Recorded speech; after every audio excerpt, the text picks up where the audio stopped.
श्रीराम समर्थ. हेतू शुद्ध ठेवावा. मनुष्याने शुद्ध हेतू ठेवण्याचा प्रयत्न करावा. हेतू शुद्ध असला की स्वाभाविकच कृती त्याला अनुरूप होऊ लागते आणि प्रगतीला मदत होते. हेतू हा विहिरीत असणाऱ्या झऱ्याप्रमाणे आहे. झरा गोड पाण्याचा असला म्हणजे विहिरीचे पाणी स्वाभाविकच गोड असते.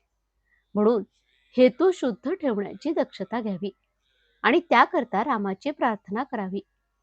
माणसाला देहरक्षणापुरते अन्न, वस्त्र आणि नाम घेण्याची बुद्धी असली की असमाधानाला जागा नाही. नको दैन्यवाणे जिणे भक्ती उणे, हेच रामरायाजवळ मागावे. पर्व काळात भगवंत कामधेनूचा अवतार घेऊन येतो. जे ज्याला पाहिजे ते तो देतो. पर्व काळात सज्जन तसेच दुर्जनही आपली कामे करून घेतात. जारण मारण ही देखील पर्व काळातच शीघ्र साध्य होतात. आपण मात्र भगवंताचे कसे गावे हे पाहावे. शुभेच्छा धरावी, भावना जागृत करावी. काहीही कर, पण भगवंता तुझा विसर पडू देऊ नकोस, असे भगवंताजवळ मागावे.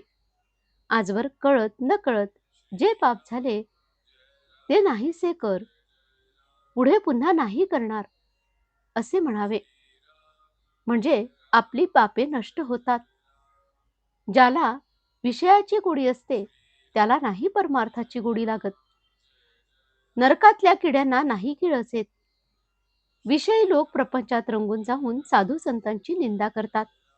त्यांना मीच काय तो शहाणा मोठा असा अभिमान असतो. पण त्यांच्यापेक्षा लक्षावधी शहाणे आणि श्रीमंत जगात आहेत हे ते जाणत नाहीत. ते खालच्या लोकांकडे पाहतात आणि त्याहून मी श्रेष्ठ आहे असे म्हणतात.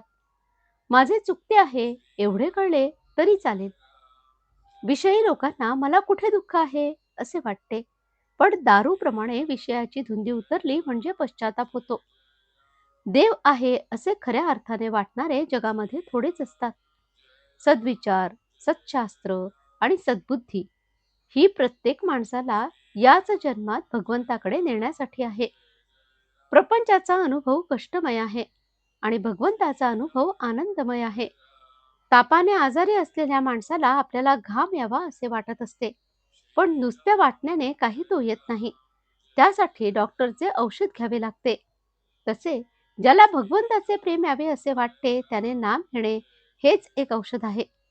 भगवंताचे प्रेम एकदा चिकटले की त्याच्या आड दुसरे काही येत नाही. खाणीतल्या दगडांमध्ये जसे सोने असते तसा आपल्यामध्ये परमात्मा आहे.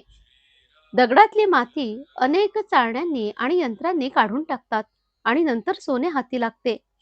त्याचप्रमाणे अनेक वासना नष्ट झाल्यानंतर परमात्मा आपल्या हाती लागतो. आपण मीपणाने मेल्यानंतर शेवटी परमात्मा प्रकट होतो.